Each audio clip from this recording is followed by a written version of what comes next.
ana m ada anụ ka ụfọdụ ndị dibịa na-ada ekwu sị na chi mmadụ adịghị enough to serve the person in his lifetime and other purposes. Na chi mmadụ adịghị enough. Therefore, na asị na onye chi na-azọ n'azụ onwe ya, na onye chi na-azọ n'azụ onwe ya, na mmadụ kwesịrị ịgwọ ọgwụ ka ọgwụ wee nwee ike na-enyere chi ya aka ịdị na-akpatara onye ahụ ego, ịdị na-protect onye ahụ nakwa ihe ndị ọzọ. Ewee sị na chi gị adịla enough.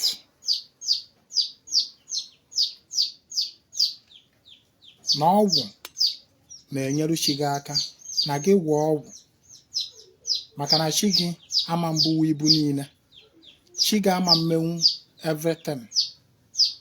Biko ị na-esonye m na vidiyo anụnwa na-atụsị ya biko, maka na achọrọ m inye ndị mmadụ common sense. Ịma common sense adịọ common. Nke bụ eziokwu bụ na chi mmadụ alone is not enough. Ekwetere m. Yes. Your chi is not enough. Chi ga-ama serve all the purpose. Chi mmadụ bụ ofu mmụọ. And ofu mmụọ ama serve everything about somebody. Chi ga-ama ndị na-anụrụ gị ọgụ ndị ilo, na-enye gị protection, na-egbughere gị ụzọ ego. Maka ife mmụọ na-eme bụ igbuwe ụzọ ego, na mmụọ ahụ enye ego. Mmụọ ya enyere gị aka ụzọ ego ga na-egbughere gị. Mmụọ, ihe mmụọ na-arụrụ mmadụ erika. And the chi gị alone cannot serve all the purpose. For instance, eburu somebody, onwego mbọsị nderi na atịkọ, eburu somebody and chi gị is always busy fighting the enemy, fighting your enemy. Is always busy fighting dangers. Your chi is always busy defending you from the hands of the enemy. That your chi that is always busy fighting, busy defending you, ike ama ndị na-egbuwe ụzọ ego. Just check and see. Sometimes if somebody that most of his or her dream is all about ịnụ agha, ịnụ ọgụ against the enemy. Because kawa na atụsara m ozi a. Ịbụrụ somebody every time na nlọ, you always fighting against the enemy. You always engaging in combat battles with the enemy.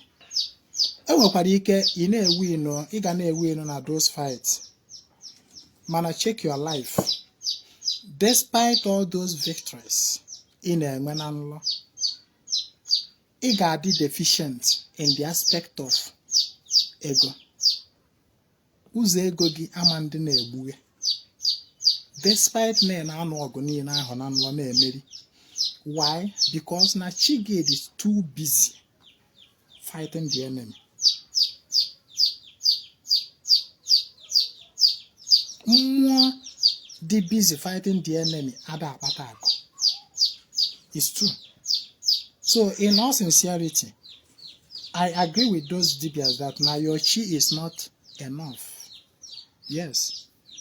Mana onya ka mmadụ ji were nwe mmụọ ndị ọzọ, such as Ọgwụ, such as ndị otu, such as Ikenga. That one aside. Igbo mana onye ọbụla individually nwere chi. Igbo understand that every human being nwere chi ya na-emere ya ife. Mana Igbo bịakwara na-ehibesi mmụọ. A na-ehibesi, a na-adọtasị mmụọ, na-ehibesi, na-akwadosi mmụọ. Onweghị obodo ị ga-aga n'ala Igbo na-enweghị mmụọ eji wee malụfa. Onweghị. There is no village in Igbo land that don't have a deity they are known with.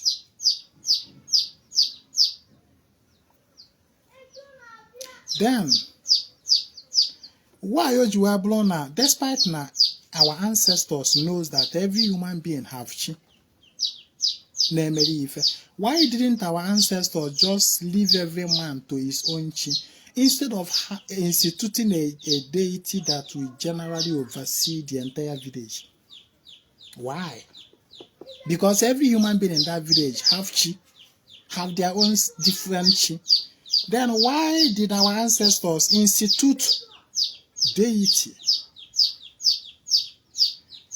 that serves everybody in the village and even beyond? Why? O nwere ụfọdụ obodo ihe eje ọ bụrụ ogwugwu ka ha nwere. Enwe ogwugwu enwe udo. Ụfọdụ ije ọwụla edo like Anaedo, anyị nwere edo. Ụfọdụ ka ihe eje ọ bụrụ ngene. Ụfọdụ ka ihe eje ọwụrụ ọmaliko. Ụfọdụ ka ihe eje ọwụrụ asịna oroma nkịrịsị abatete. Ụfọdụ ka ihe eje enwega kedu nke ọka anụnwa ime ọka. Anwegasị afa dị iche iche. Ihe ndị anụnwa abụrụ chi of one person. It is a deity of entire kingdom or community or village. Why did our ancestors have to institute these various deities? Despite every human being have chi. So if your chi was actually enough, our ancestors wouldn't have gone into instituting deities and having contract with them. Your chi will have been enough for you. So actually your chi is not enough. Mana, if those dibias na agbagi, mwa basing man Anaedo na epeta hona ya bona, if you need iju when you shiga ka Ọgwụ. That is the part I'm here to correct. Yes, your chi is not enough. But what your chi needs to complement it is not Ọgwụ. It is more. Do you understand? What your chi needs to complement, to form synergy with, is not Ọgwụ. Ọgwụ ife mmadụ mere ife aka mere. Your chi does not need Ọgwụ to form synergy with, to serve you. What your chi need is fellow mmụọ. Maka na chi gị bụ mmụọ. Ife gị chi gị need wu fellow mmụọ. Mmụọ ibe. Ọbụla Ọgwụ. Ọgwụ abụla mmụọ. Now, for those of you that have been led into ịgwọ ọgwụ, as not okay when you chi aka na onye chi na-azọ na-azọ onwe. Ịgwọ ọgwụ is not the best way to help your chi. Ime ihe ị ga-eme. If through those village deities, you have your own now. There's nobody watching me now that is an Igbo person that we say that their village have no deity they are known with. That their village have no deity in Emerufife. You can't say it. Okay, if you ga agba mo na ono ji aka onu where gbakute your own deity azu. But for you to come and tell me like when I am ma agbala afa sefa jena mmụọ be nna gị ga me ihe dị otu. Onye oyi bido kofusiwa akọ. Ezinwa, our village have no such. Shut up. Onye gbara gị. There is no village in Ani but I don't have deity. At least one. In fact, ụfọdụ na-enwe n'ụmụnna abịazie kwuo okwu village like ụmụ Ezike dị n'Uru Udunu, dị n'Ifite Oraifite, dị n'Oraifite, dị na Anaedo. Now, n'ụmụ Ezike as my kindred, we have a deity that belong to the kindred. Now leave the kindred, go to the village, which is Uru Udunu. We also have a deity that belong to the Uru Udunu. Onya bu the deity Munwa Buofe. Now when you leave the village and go to, will I say, the community, like Ifite Donime, Ifite is a part of Oraifite. Then Oraifite will be a part of Anaedo. Uru Udunu bu a part of Ifite. Ifite then Oraifite. Now, I have just told you that we have our own Omanna deity. Abiakwana village deity, we have Ọgwụ Uru Udunu. That is village. Now, Uru Udunu is a part of Ifite.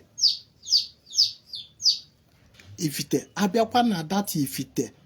Aye nwelu deity that belong to the entire Ifite. Then Ifite is a part of Oraifite. Abiakwazie na Oraifite.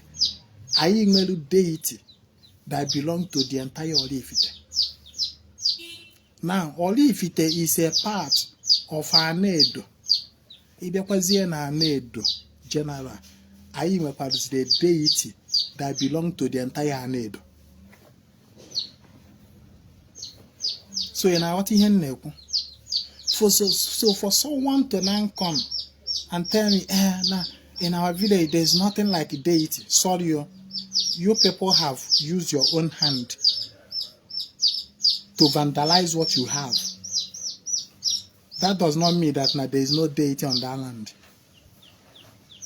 Now, what I'm telling you is that I know true, your she need help. Your she needs spiritual backup. Because only your she cannot serve your purpose. Only your she is not enough. Therefore, what you need is to synergize with all these deities. Go and synergize with your own village deity. Go and synergize with your mother's village deity. If your mother is from Igbo land. If your mother is from Igbo land, their village definitely have a deity. Unless Mananega blow Igbo. But if your mother is from this Igbo, when their village have a deity, go and ask questions, they will tell you. Unless my Sorunande born were making maybe say their own. And the one thing about deity bona or that poor. Ije odu no bie ebe arụrụ ya altar, vandalize everything not there, mo everything ọkụ, the mmụọ nọ n'ana. Ada mo mmụọ ọkụ maka na mmụọ ka akpọrọ ya. Ịghọtago? So, synergize with the mmụọ ana be nna gị. Synergize with the mmụọ ana ikwu nne gị. Synergize with the mmụọ ana ikwu nne nna gị. That is ebe esi wee nọta nne mụrụ nna gị. Go and synergize with mmụọ. Synergize with mmụọ ikwu nne gị ebe nne gị mụrụ nwa dị ana. Nne mụtara nne gị ebe esi nọta ya. Go and form synergy with mmụọ there. These are what your she need. What your she need abụlọ na ogije ọgwụ ka ọwụ niile nyere chi gị aka. Ọ bụrụ ije ọgwụ, you have enough. Mmadụ anaghị anọ na mmiri n'ochimmiri were asọ mmiri na-akwa aka. Ife na-ekwu ọ na-ada gị ntị. Go and form synergy with all these more. In a war for protection, right? For protection from the enemy. Why can't you, out of this your 4 roots, out of all this land, why can't you just choose one deity from one of the roots and saddle it with the responsibility of your protection? Let's say no more benage. You wake up with them more. See, and the only thing they allow for protection. Nihi shall protection from Yawabo. Nihi obuni gane with that more. What you need the bogan in Yana Chepawage. Nothing more. In Chepa. Obrono away go Kechon. Why can't you go and form synergy with? Just pick one. You have 4. Just pick one.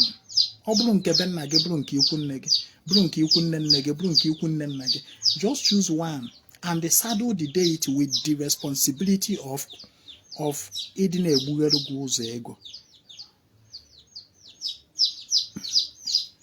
Why can't you?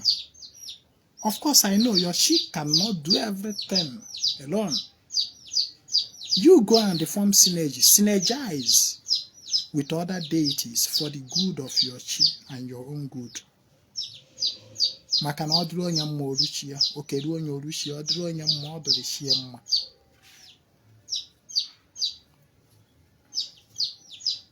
Go to these deities. I nwere ike ịga, for example, na mmụọ be nna gị, gbafa na ihe ịchọrọ ọbụ, maybe for wealth, for instance, na ihe ịchọrọ ka ha na-egbugharị gị ụzọ ego.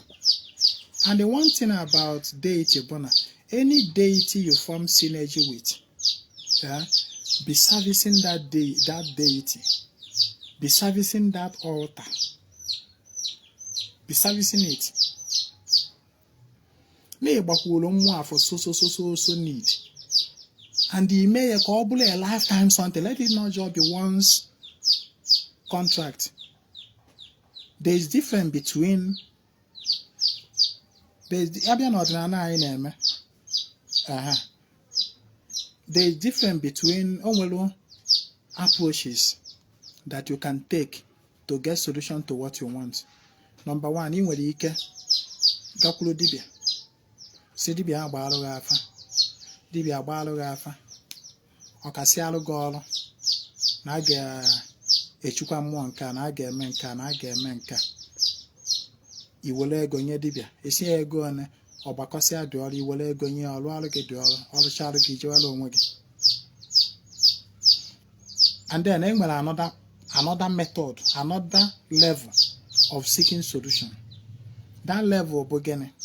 Ni nwere ike ijekwu mmụọ kịta. Go to any deity now.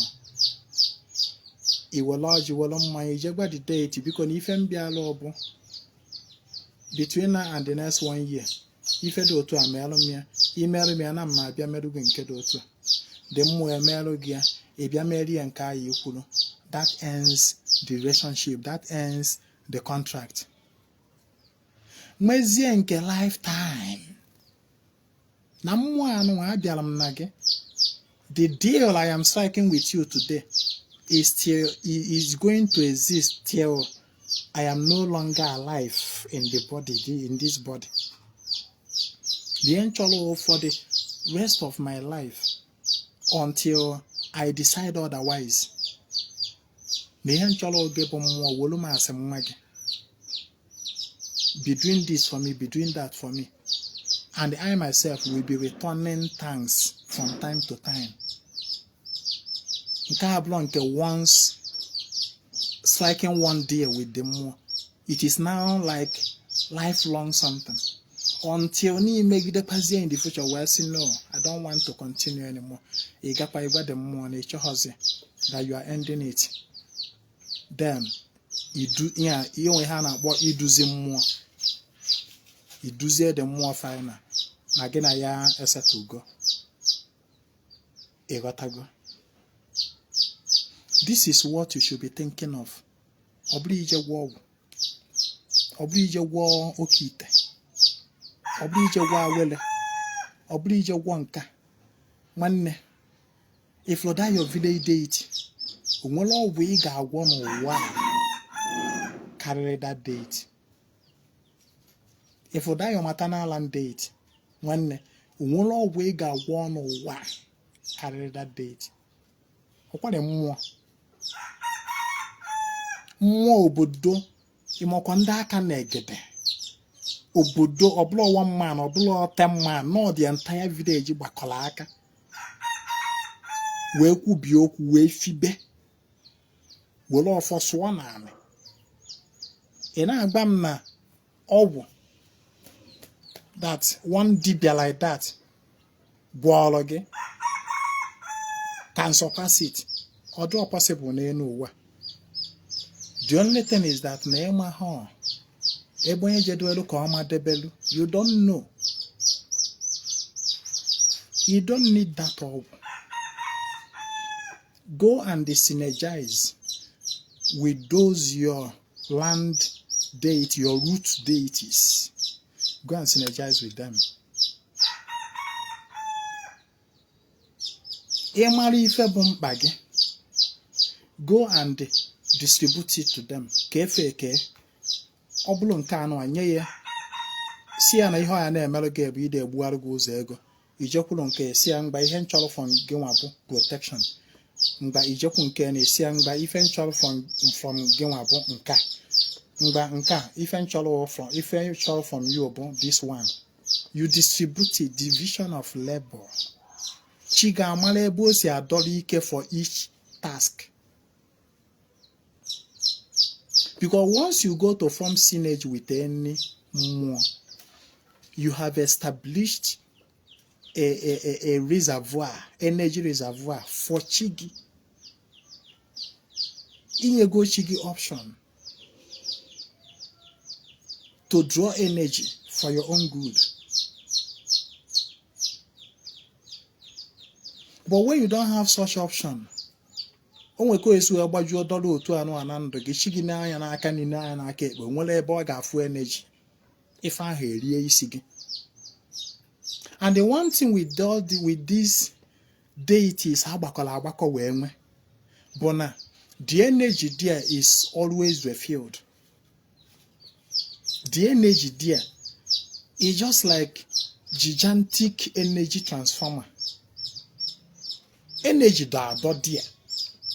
N'ihi needle bụ gịnị, go and form synergy, go and kwụnye onwe gị n'ọkụ there. But as for energy do there. And ka ị kwụnyere onwe gị n'ọkụ there, ị kawakwa arụ fụ na ị na-eme gịnị na service ya. I establish elu chi gị an option. Ịdị na-adọrọ energy. Mana ife niile a na-eme n'ụwa bụ energy. Na-ekpatara ego, na-ekpata ha ego nwanne ọwa energy. The difference between a rich man and a poor man but their level of energy concentration. That is just it. Now, where people now have another problem, but like the complaint that you have. Ezinwa, in my village, there is nothing like a deity, everything, no church, no your matana, my matana, all of them are church people. No anything like deity not there. I don't even know where the place is. Okay. It was last month that one reverend father or one pastor came and they vandalized everything. No one has it.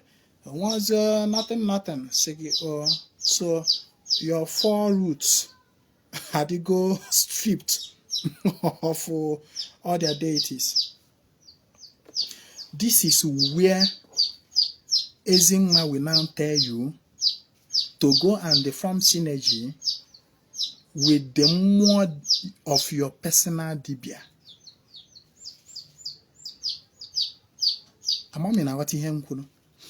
This is now where Ezinwa will now tell you, you can neither go to your paternal, you cannot go to your maternal, you can't go to your father's maternal, You can't go to your mother's matana everywhere but church according to you, right?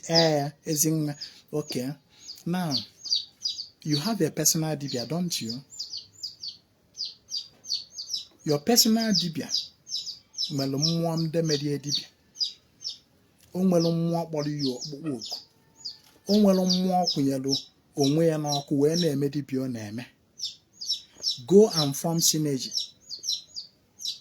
with that mmụọ, those mmụọ dibia ahụ ji arụ ọrụ. Mana tupu ije wala ezumezu gị ọjị gbachi gị the reason iji were aga. By all means, create a synergy, a portal for chi gị. Ma ọ bụ na ife dịka, let's assume na your paternal deity nọ ọ na-arụ ọrụ, your maternal deity nọ ọ na-arụ ọrụ, all the deities in your four root nọcha na-arụ ọrụ. You have actually gone to them, but then it appears to you that you are not really getting ihe iji mee wee ga. The task in your life, you are not really getting it. And your personal dibia, you so much love and trust him or her. His spirit and your own spirit agree. And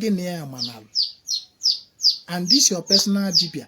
Anytime all go, no matter all go no so ojiko ju ekpere na na afu ife ya na ndụ gị in one way or the other. And your spirit accepts to go to the deity of that dibia to form synergy. Ka ekwunye onwe gị n'ọkụ dị a ka chi gị wee nwee ike dị na-adọrọ energy from that deity. Now dibia ji alụ ọrụ wee na-emerụ gị ife. Then you go. Among me ihe na-ekwu a make sense to anybody. You go there, ịjụọ the dibia. Biko na ihe nchọrọ. Kedu ka a ga-esi wee mie? I remember, like this Umu Obi Ezinwa Anaedo that I do talk about. How did I start it? When I came in, when I started my dibia calling, I never had such idea with me. I never had it. Ebidon my dibia calling officially December of 2020 stroke January of 2021. It was around that 2021 that some people, one guy started it. The guy came to me. He was like, Ezinwa, Kerifo Geri, I want to contract your Ezumezu Ijemedibia. I have followed you for years and I have seen that you are a honest dibia. And need the honest upon more you are honest to them. The guy Joamo Kedu, I want to contract them. See each one bia can water go Janago, Mosim no, not believe any cholo. Osim if any cholo, yeah, something that will continue. That he just want to identify himself with Ezumezu. That na agani emeri ife continually. Na ihe abụ ife chi egbaria. Osim no nwego mmụọ anya jere na ya. Mana na de mmụọ enyelo ya ife nya chọrọ, mana mmụọ ya na chi egbere nya bịakwute m for this. That was the first time somebody was approaching me for such demand. Majority of other people na-abịa no Ezinwa gbara m afa. Nenere m ife check ife. Abazi afa onwe ọrụ ya alụ. But this person came for entirely different time.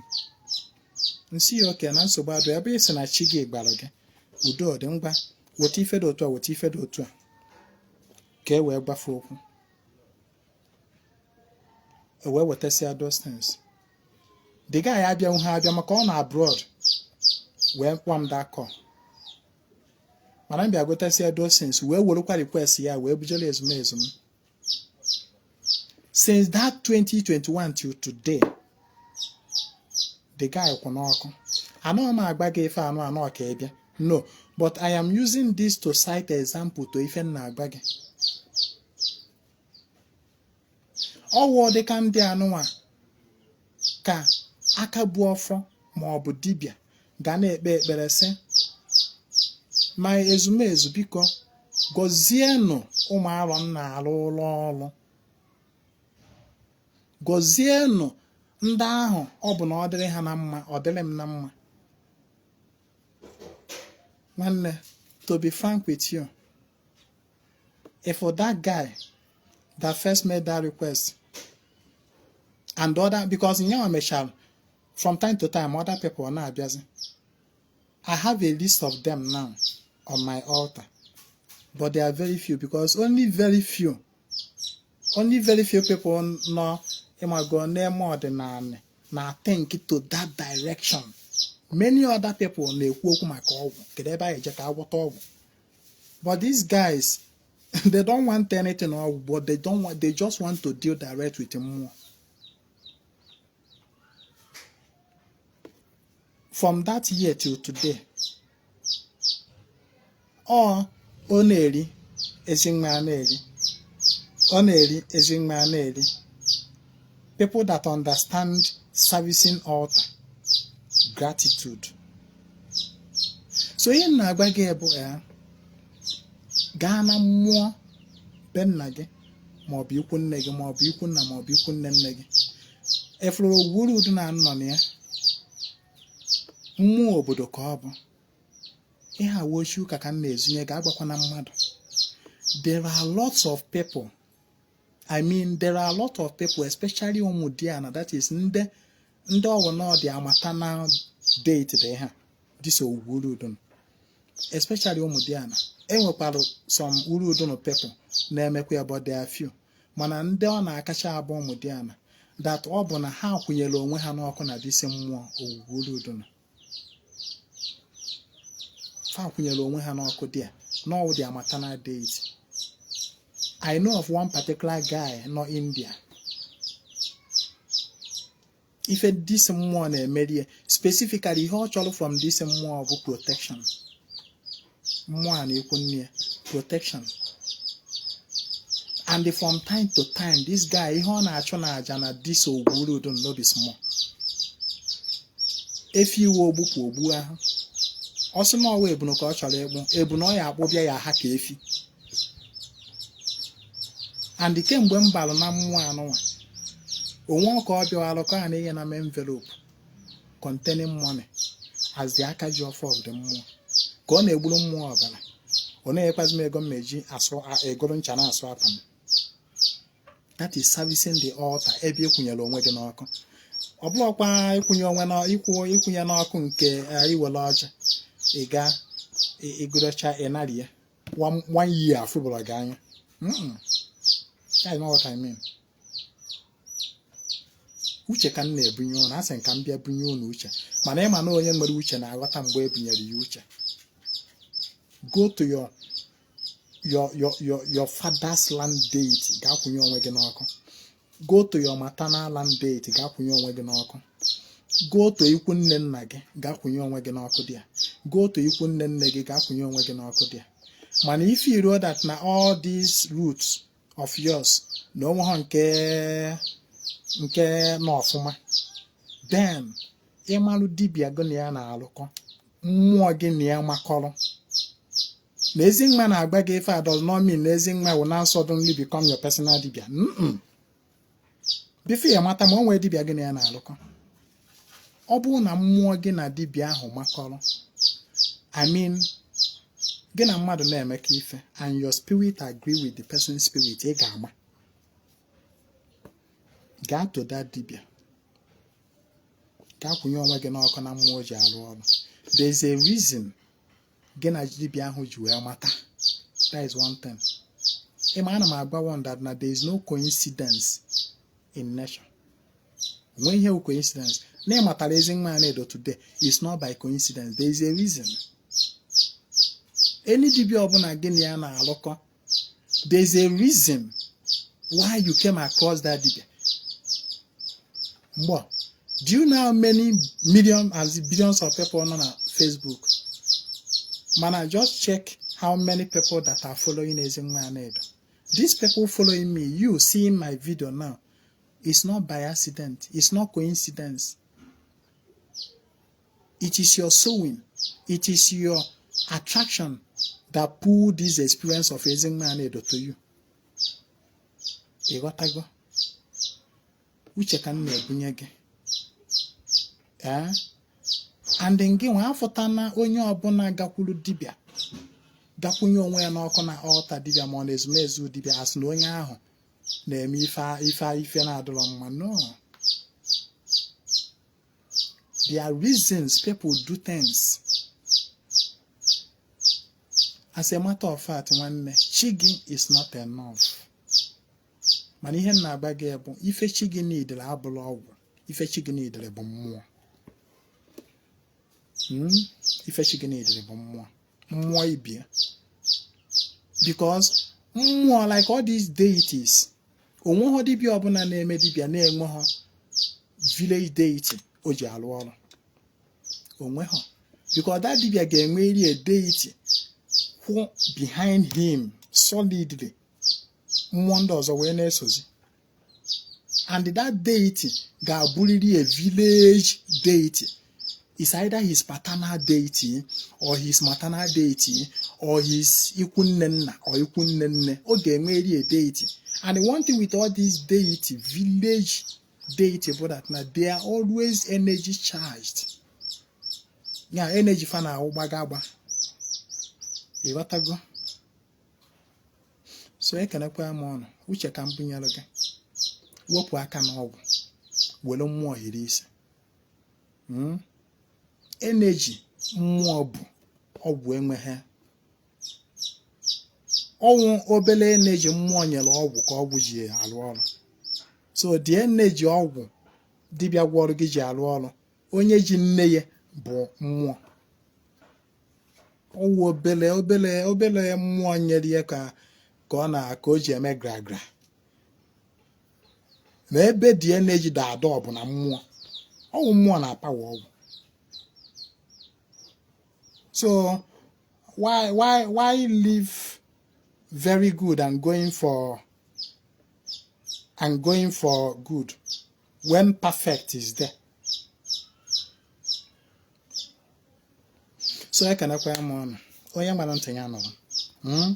Onye gbara ntị ya nọrọ. Cheta na every nkwa anyị na-eme salaka na obi anyị maka ndị nwere mmasị isonye. Tata bụ salaka anyị emesigo for nke today. Another salaka comes up 4 days time. Every nkwa anyị na-eme salaka here na obi anyị.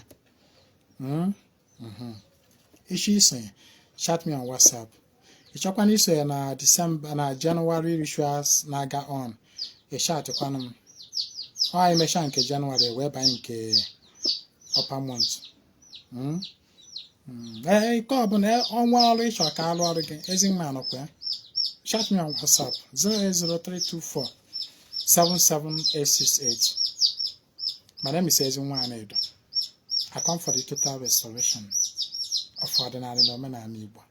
Ka emesịa